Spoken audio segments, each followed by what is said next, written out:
한동훈의 출격 임박. 예. 지금 이제 TV조선 단독 보도 넣었지만 제가 알기로도 이게 그 후임 장관 인사 검증 중이다. 네. 이런 게 나오거든요. 뭐 이 말은 그 한동훈 장관이 이제 법무부 장관 물러난다는 거 아니에요. 그렇죠. 근데 이분이 뭐 물러나서 변호사를 하겠습니까? 예. 집에서 뭐 애를 보겠습니까? 예. 결국에 정치하려고 출마하려고 노는 거 아니겠습니까? 당연하죠. 저는 출마는 이제 기정사실화 됐고요. 예. 자, 첫째 그 짚어볼 게 그 부인이 있잖아요. 예. 제가 우스갯소리로 서 변호사 왜 정치 안 해요? 묻는 분이 많아요. 제가 옛날에 2008년에 그 하만 의령 합천에 나갔는데 개소식 하는 날 집사람도 안 왔어요. 한 번도 이게 고향 합천에 내려오본 적이 없어. 아, 정치를 반대하셨구나. 네. 제가 명함 13만 장 찍어서 부부밖에 못 돌려요. 5천 장 돌리고 12만 5천 장을 쓰레기통에 버리면서 내 다시는 정치 안 한다. 야, 그래서 제가 우스갯소리로 내 정당의 공천은 받을 수 있다. 근데 집사람 공천은 못 받겠다. 정치인은 정당 공천보다 부인 공천이 어려워요. 어렵죠. 예. 근데 제가 이제 보니까 한동훈 장관은 부인 공천을 받은 것 같아. 그러니까 부인이. 야, 부인이요? 네. 이번에 제대로 적십장사 봉사인데, 근데 제대로 준비해서 좀 적극적으로 봉사하는 거 있잖아. 네. 이게 저는 물론 연출된 사진 아니나 봐요.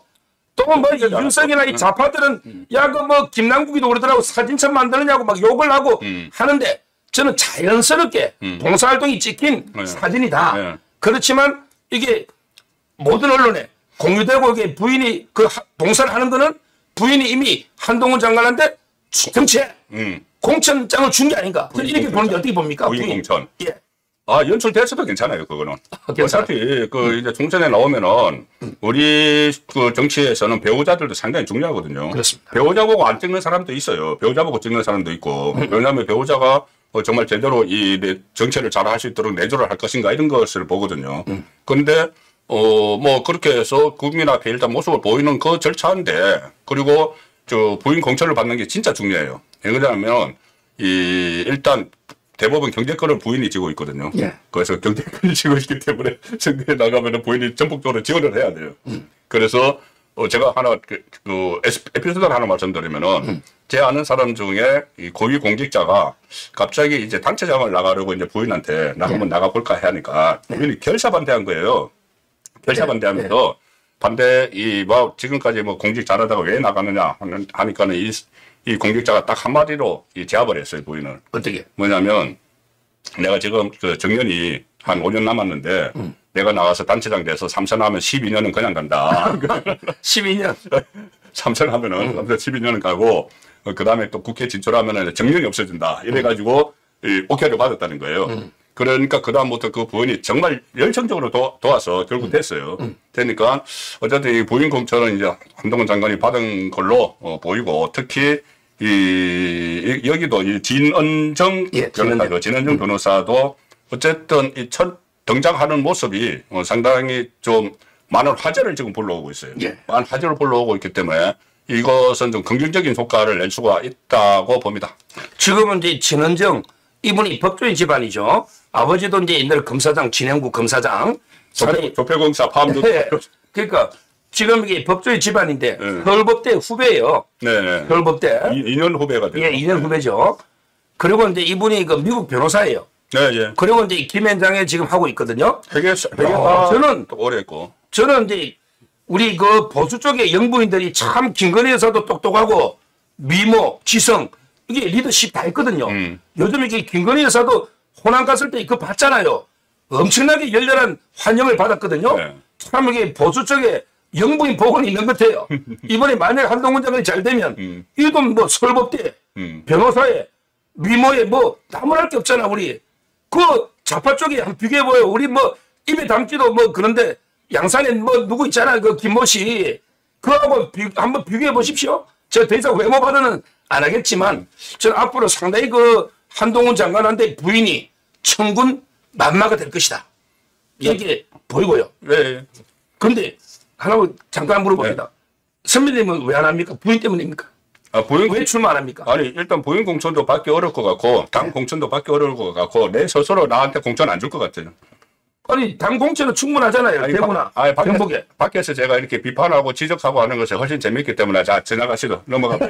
총각. 예. 자, 자, 그러면 이제 오늘 한동훈 장관이 대구를 갔잖아요. 예. 이거는 뭐 통상적인 방문이라고 해. 근데 이건 아닌 것 같아, 제가 봐도. 저는 웬만하면 법무부 입장과 한동훈 입장을 다 옹호하는데, 예. 통상적으로 대구 갔다. 이거는 말이 안 되죠. 예. 오늘 대구 간 게 두 가지 목적이잖아요. 하나는 이제 이거 중요 강력범죄 피해자 모임이야. 예. 예를 들어 살인사건, 강도사건 피해자. 이게 지금 당장 급합니까? 이게 피해자가 대구만 있냐고. 이게 말이 안 되잖아. 그리고 이게 두 번째 이유가 달성군 하면 박근혜 대통령 있잖아. 예. 달성군이 공장을 방문한대. 한동훈 장관이, 법무부 장관이 이게 뭐가 급해? 저는 결국에 본격 정치 입문을 알리면서 정말 이게 한동훈 장관이 보수잖아. 예. 보수의 심장, 보수의 성지, 대구서부터 정치를 시작한다. 이거 어디서 윤석열 대통령한테 배운 거 아닙니까? 옛날에 윤석열 대통령도 대구 지금 딱 갔잖아. 그러니까 저는 오늘 가서 열렬한 환영을 받으면서 대구 시민들 정말 존경합니다. 예. 이래 보이거든요. 아, 예. 저는 이게 정치 출마 선언이다. 예. 이래 봅니다. 그러니까 윤석열 대통령 말씀하시는데 윤석열 대통령이 그때 추미애 장관과 막 싸우면서 이제 결과적으로는 결국은 나갈 거다, 나가서 정치할 거다는 막 이야기가 있었죠. 그때 이 지방 그 검찰청을 갔다 온다고 하면서 대구로 갔어요. 대구 지금 대구 고검 가서 고향에 온 느낌이다 이런 이야기를 하고 상당히 거기서 엄청난 환영을 받았습니다. 받고 돌아와서 이틀 있다가 사표를 던졌거든요. 검찰총장 사표를 던지고 한 석 달 있다가 정식으로 정치 입문 선언을 했어요. 그런데 그 마지막 방문지였죠. 그런데 한동훈 법무부 장관도 마지막 지방 방문지예요. 지금 어차피 후임이 다 지금 그 인사검증에 들어간다고 하는 거는. 그러면 윤석열 대통령과 똑같이 마지막 지방 방문지를 대구를 선택한 거죠.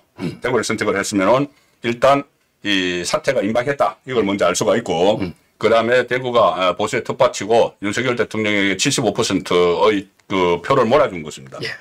그러니까 일단 텃밭의 정서를 한번 보고 상황도 한번 보고 그리고 더 중요한 것은 이 스킨십이죠. 대구 시민들과 스킨십을 오늘 하는 그런 장면. 오늘 본인이 그 제가 이야기를 하는 거 보니까 그러니까 그 달성공단에 간 것은 그 외국인 근로자들 그 문제 때문에 갔는데 그러니까 이민청 신설하는 이것을 기자들이 묻지 않았는데 기자들에게 시간 좀 있으세요? 이러는 거예요. 나 이거 설명을 하겠다. 기자들이 시간 많죠. 그게 취재인데. 그래서 거기서 설명을 하면서 또 그 같이 뭐 사진도 찍고 하는 걸 보니까 일단 대구 시민들과 스킨십을 하는 그런 상황이기 때문에 저는 물론 뭐 법무부 그 업무로 갔지만은 충분히 그 어떤 그 소통을 하기 위해서 보통 첫 단계를 풀기 위해서 갔다. 그래서 저는 임박했다 이렇게 봅니다. 그리고 이게 또 중요한 대구 방문의 의미가요. 어디서 이게 대구에 뭐 아무 연고도 없는 예를 들어 안동에 뭐 이재명 같은 자 있잖아. 대구에 이준석이죠. 기자가 이게 뭐 자기가 뭐 대구의 아들이다 이러면서 저 아버지가 경북고등학교 나왔거든요.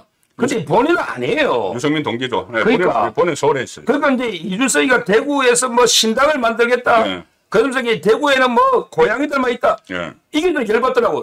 저희 집에 지금 고양이 2마리가 있는데 한 마리가 17년 돼가 지금 너무 이게 살이 빠져가지고 안쓰러워 지금 얼마 제가 보기에 오래 살았거든요. 고양이 때문에 이게 마음이 아파 죽겠는데 이게 뭐 고양이가 어쩌고 저쩌고 조롱을 하고요. 그리고 이게 가장 뭐 나쁜 놈하고 내가 붙겠다느니 이런 식으로 이게 대구에 가가지고 온갖 이게 말도 안 되는 이런 짓을 하면서 이게 신당을 대구 중심 만들겠다. 이랬잖아요. 근데 오늘 딱 한동훈 장관 가보니 이준석이 대구 갔을 때 누가 나왔습니까? 뭐 홍준표 시장이 예의상 치매간데 무중이 다지. 그 자발적으로 놓은 사람 누가 있냐고. 근데 한동훈 장관 환영이 다르잖아요. 바로 근데 이준석이 딱 제압해버리잖아. 저는 이준석 신당이 대구에서 껍적거리니까 이걸 단칼에 제압해버린 이런 의미도 있다 봐요. 뭐 결과적으로는 그런데 아마 그 한동훈 장관이 이준석을 염두에 두고 신경 쓰고 그러지는 않았을 거예요. 결과적으로 정치적으로 해석을 하면 그렇게 되는데 저는 이준석 제가 대구니까 잘 알지 않습니까?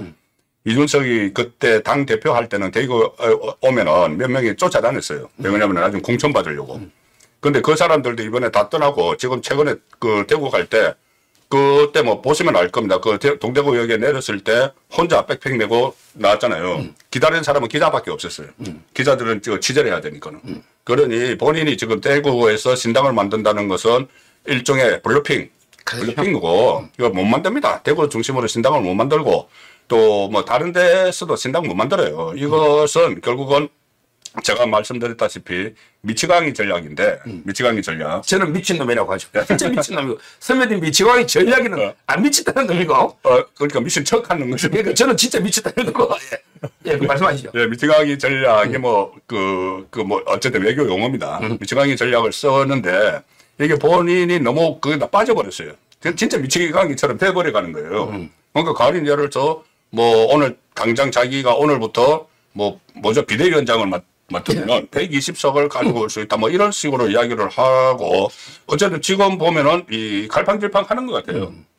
그래서 저는 아마 이준석은 이번 선거 끝나면은 이번 선거 국면에서 소멸될 것이다. 그렇게 봅니다. 예.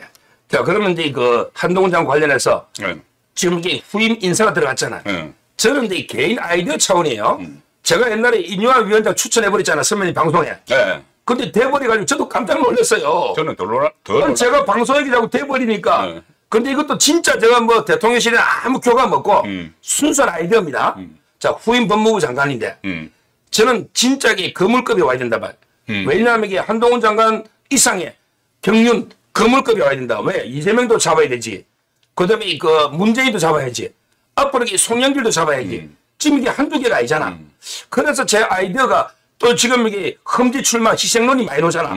그러면 이게 완전히 그냥 돌아갔던 지가 이게 새 두 마리 동시에 잡는 게 없나?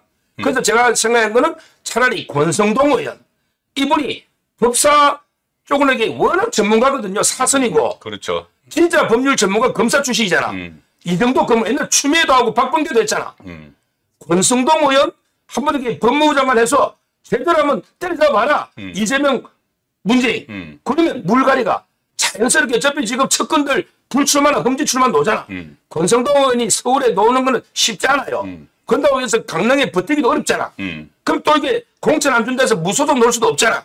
그렇다면 이게 명예롭게 당을 위해 내가 희생해서 불출마하고 대신에 대통령은 가장 적임자가 권성동 정도 거물이라 해야지 된다.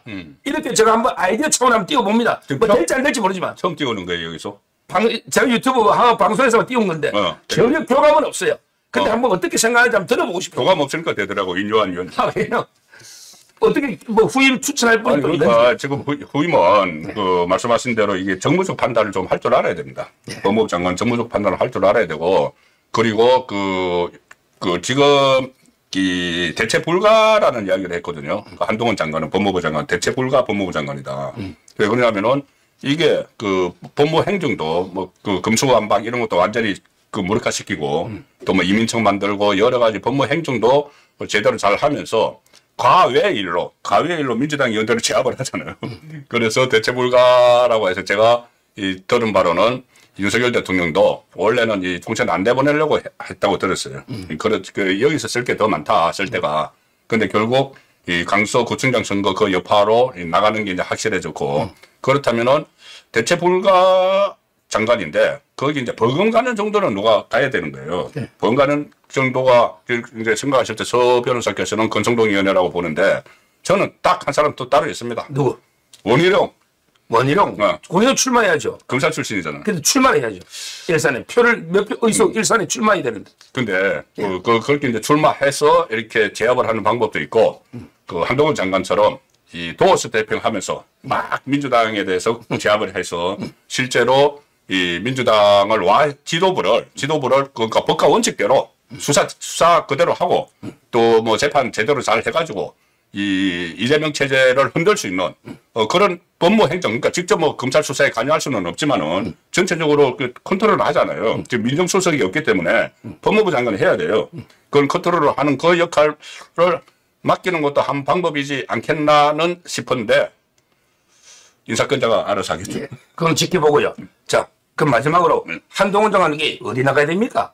비례부터 종로, 청파, 마포 어디 나가야 됩니까? 계양을 아니면은 계양을까지. 계양을 야, 너무 험지로 가는 거 아닙니까? 계양을 가면은 괜찮아요. 계양을 가면은 이재명이 도망갈 거예요, 단대로. 이재명이 도망간다.